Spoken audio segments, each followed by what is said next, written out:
வணக்கம் அன்பர்களே. இன்றைய பதிவு 2024 வருடத்திற்குரிய குரு பெயர்ச்சி பலன்கள். பொதுவாக குரு என்பவர் தனக்காரகர், குழந்தை செல்வத்துக்கு அதிபதி, அனைத்து விதமான சுப காரியங்களை செய்யக்கூடிய காரிய கர்த்தா, கடவுளினுடைய அனுகிரகத்துக்கு சொந்தக்காரரான இந்த குரு பகவான் பெயர்ச்சியானது வருகின்ற மே மாதம் 1ஆம் தேதி நடைபெற இருக்கிறது. அதன்படி பார்க்கும் பொழுது குரு பகவான் மேச மனையிலிருந்து ரிஷப மனைக்கு பெயர்ச்சியாகிறார்.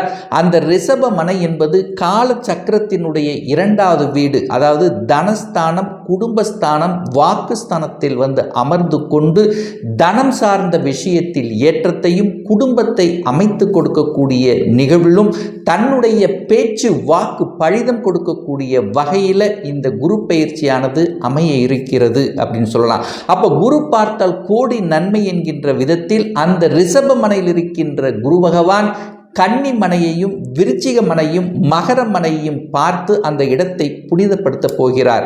அப்போ ரிஷப வீட்டில் இருக்கின்ற குரு பகவானால இந்த 12 ராசியினருக்கும் என்ன மாதிரியான பலன்கள் என்பதை டீட்டெயிலாக நம்ம இப்போ பார்க்க இருக்கிறோம்.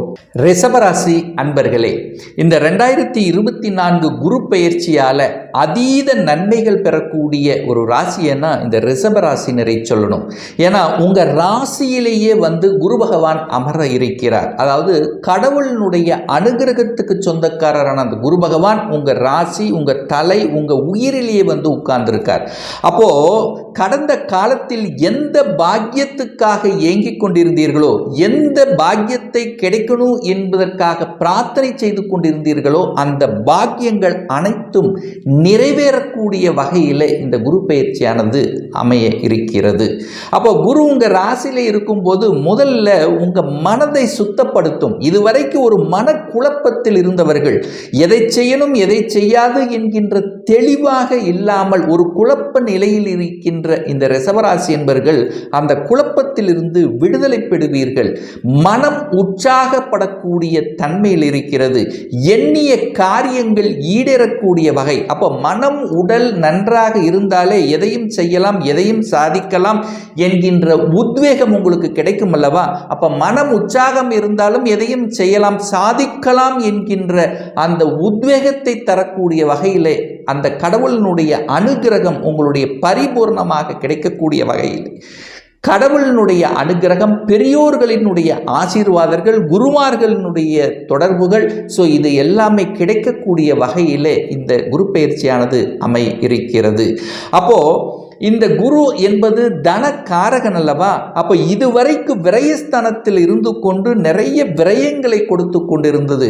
அதாவது ஒரு குரு பலனே உங்களுக்கு இல்லை. அப்போ சில விரயங்கள் கொடுத்து கொண்டு பணம் சேர்த்தி வைக்க முடியல, எத்தனையும் செலவாகி கொண்டு இருந்த இந்த ரிஷபராசி அன்பர்களுக்கு இப்போ 4 காசு சேர்த்தக்கூடிய வகையில் இந்த குரு பயிற்சியானது அமைகிறது. என கால சக்கரத்தினுடைய 2ஆம் இடம் என்று சொல்லக்கூடிய ரிஷப மனை தான் உங்களுடைய வீடு. அங்கே தனக்காரகன் அங்கே உட்காரும் போது தனம் சார்ந்த விஷயங்கள், பொருளாதாரம் சார்ந்த விஷயத்தில் உங்களுக்கு தன்னிறைவு தரக்கூடிய வகையில் 4 காசு சேர்த்தக்கூடிய வகையில் உங்கள் பாக்கெட்டில் எப்பவுமே காசு இருக்கக்கூடிய வகையில் தொழில் ரீதியாக பொருளாதார ரீதியில் வளர்ச்சி பெறக்கூடிய அமைப்பில் தான் இந்த காலகட்டம் உங்களுக்கு இருக்க போகுது அப்படிங்கிறத ஸ்ட்ராங்காக சொல்லலாம். 5ஆம் இடத்தை குரு பார்க்கிறார், அதாவது கன்னி மனையை பார்க்கிறார். அந்த கன்னி என்பது இந்த ரிஷபமனைக்கு 5ஆம் இடம். 5ஆம் இடம் என்பது பூர்வ புண்ணிய ஸ்தானம், பஞ்சமஸ்தானம் அல்லவா? அந்த இடத்தை குரு பார்க்கின்ற காரணத்தால் அந்த அதிர்ஷ்டங்கள் கிடைக்கக்கூடிய தன்மை, குழந்தைகள் மூலமாக நல்லவைகள் நடக்கக்கூடிய தன்மை, இதுவரைக்கும் ஒரு குழந்தை பாக்கியம் கிடைக்கலை என்கின்ற ஏக்கத்தில் இருக்கின்ற ரிஷபராசி என்பவர்களுக்கு இந்த வருடம் உங்களுடைய குடும்பத்தில் ஒரு மழலை சத்தம் கேட்கக்கூடிய தன்மையில் இந்த பயிற்சியானது உங்களுக்கு அமைய இருக்கிறது. 5ஆம் இடம் என்பது பதவியை குறிக்கக்கூடிய இடம். இதுவரைக்கும் ஒரு நல்ல பதவி கிடைக்கல, பதவி தடைபட்டு கொண்டே இருந்தது அப்படின்னா பதவி கிடைக்கக்கூடிய வகையில் இருக்கிறது. இதுவரைக்கும் உங்கள் உழைத்த உழைப்புக்கு ஏற்ற ஊதியம் கிடைக்கக்கூடிய தன்மை, ஒரு நல்ல ரெகக்னைசேஷன் கிடைக்கக்கூடிய தன்மை, அதே சமயத்தில் பட்டம், பதவி, புகழ், இந்த அனைத்து விதத்திலும் நன்மைகள் கிடைக்கக்கூடிய வகையில் இந்த குரு பயிற்சியானது அமைகிறது. அதுவும் குறிப்பாக இந்த கலைத்துறையில் இருக்கின்ற இந்த ரிஷபராசி என்பவர்களுக்கு பெயரையும் புகழையும் கொடுக்கக்கூடிய ஒரு நல்ல குரு பயிற்சி அப்படின்னு நம்ம எடுத்துக்கலாம். அதே சமயத்தில் அந்த குரு பகவான் விருச்சிக மனையை பார்க்கிறார். அந்த விருச்சிக மனை என்பது 7ஆம் இடம் அல்லவா, திருமண ஸ்தானம். அப்ப கடந்த காலத்தில் குரு பகவான் 12ஆம் இடத்தில் அமர்ந்து கொண்டு திருமணமே நடக்காமல் சில தடைகளை கொடுத்து கொண்டிருந்தது. எனக்கு கூட இருந்தவர்களுக்கெல்லாம் திருமணம் ஆகிவிட்டது. இந்த மாதிரி திருமணம் தடை இருந்த இந்த ரிஷபராசி என்பவர்களுக்கு திருமண தடை விலக இருக்கின்ற ஒரு அற்புதமான ஒரு காலகட்டம். இன்னாருக்கு இன்றார் என்று முடிவு செய்து திருமணம் அமைந்து அதற்கப்புறம் அந்த ஒரு வருடத்திலேயே குழந்தை பாக்கியம் கிடைக்கக்கூடிய ஒரு நல்ல வருடமாக, ஒரு நல்ல காலகட்டமாக அமைகிறது அப்படின்னு எடுத்துக்கலாம். அதே சமயத்தில் கூட்டுத் தொழில், இந்த மாதிரியான பிரச்சனைகள், கூட்டுத் தொழில் சார்ந்த விஷயத்தில் பிரச்சனை, நண்பர்கள் மூலமாக பிரச்சனை, இந்த மாதிரி பிரச்சனைகளோடு இருந்தவர்களுக்கு அந்த பிரச்சனை விலகக்கூடிய வகையில் ஒரு சிலருக்கு கூட்டுத் தொழில் அமையக்கூடிய தன்மை, கணவனால மனைவிக்கும் மனைவியினால கணவனுக்கும் நல்ல பல அனுகூல மேன்மைகள், சொத்து சேர்க்கை, இந்த மாதிரியான விஷயங்கள் எல்லாமே உங்களுக்கு சிறப்பாக அமைய இருக்கிறது அப்படிங்கிறத ஸ்ட்ராங்கா உறுதியா நாம் சொல்லலாம். அதே சமயத்தில் அந்த குரு பகவானுடைய பார்வை 9ஆம் இடம் என்கின்ற பாக்கியஸ்தானத்தின் மீது பதிகிறது. அப்ப தந்தை ஸ்தானம் அப்படின்னு சொல்லுவோம் பார்த்தீங்களா, இதுவரைக்கும் ஒரு தந்தையினால ஒரு கருத்து வேறுபாடு இருந்தது, அப்பா ஒரு இடத்துல மகன் ஒரு இடத்துல இருந்தது. ஸோ இந்த மாதிரி ஒரு பிரிவினை சார்ந்த விஷயத்தில் ஒரு கருத்து வேற்றுமைகள் இருந்த விஷயங்கள், அல்லது பாக பிரிவினை, சொத்து பிரச்சனை, இந்த மாதிரியான பிரச்சனைகள் சார்ந்த விஷயத்தில் இருந்து வந்த ரிஷபராசி அன்பர்களுக்கு நல்லவைகள் நடக்கக்கூடிய ஒரு நல்ல குரு பயிற்சியாக அமைகிறது. வெளிநாட்டில் செல்லக்கூடிய யோகங்கள், வெளிநாட்டில் சென்று கல்வி பயிலக்கூடிய யோகங்கள் இந்த காலகட்டம் உங்களுக்கு சிறப்பாக இருக்கிறது.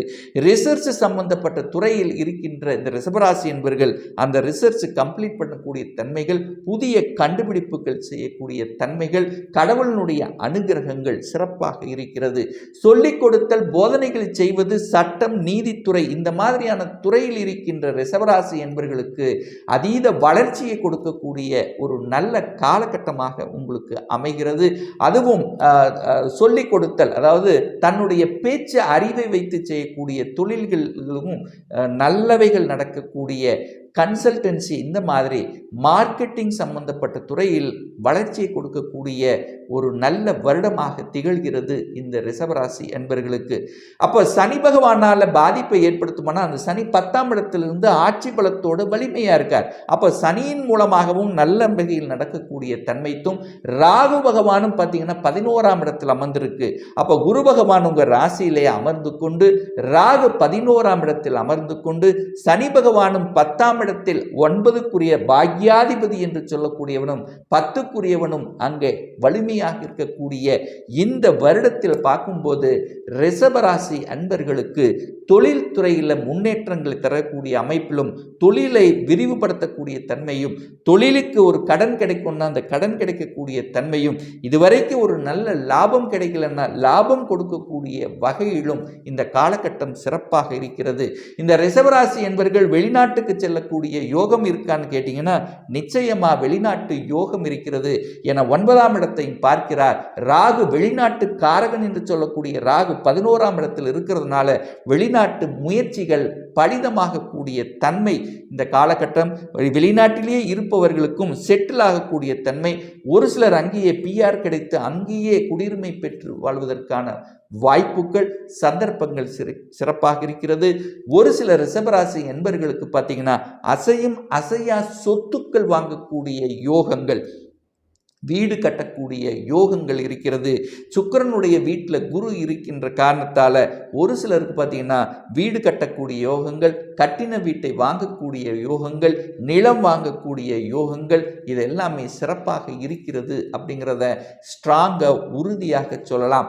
எதிர்ப்புகளும் உங்களுக்கு இருந்திருக்கும். அப்போ இந்த எதிர்ப்புகளை கூட இனங்கண்டு கொண்டு அதற்கு தகுந்த மாதிரி செயல் திட்டம் தீட்டி வெற்றி பெறக்கூடிய தன்மையும் இந்த காலகட்டம் உங்களுக்கு சிறப்பாக இருக்கிறதுங்கிறதை சொல்லலாம்.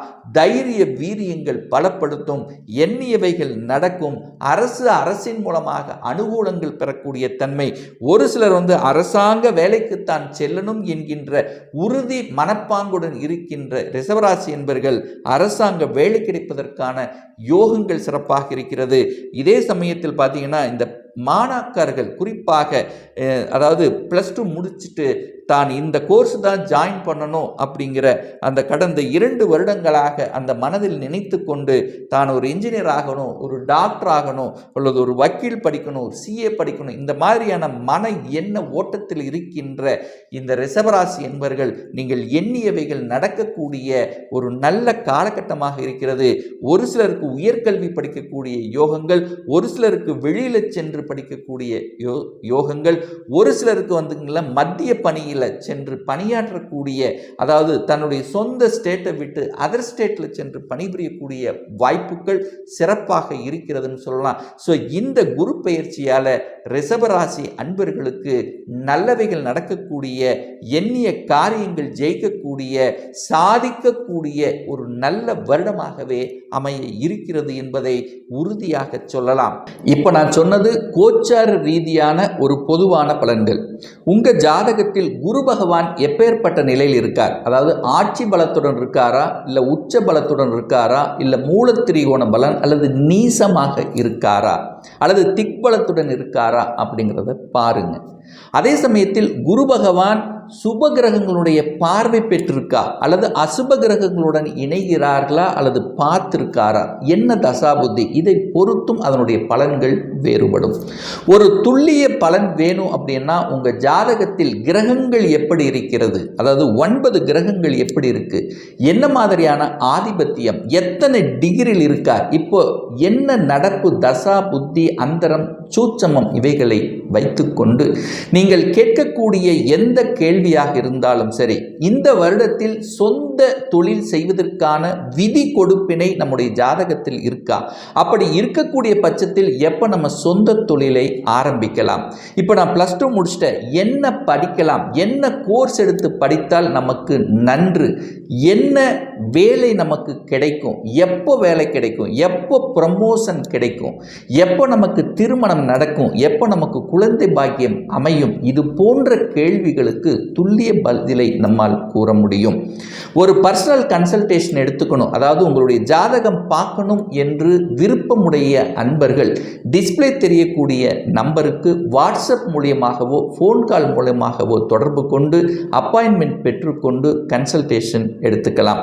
இந்த பதிவு நிச்சயமாக உங்களுக்கு ஏதாவது ஒரு ரூபத்தில் யூஸ்ஃபுல்லாக இருக்கும் அப்படிங்கிறது நினைக்கிறேன்.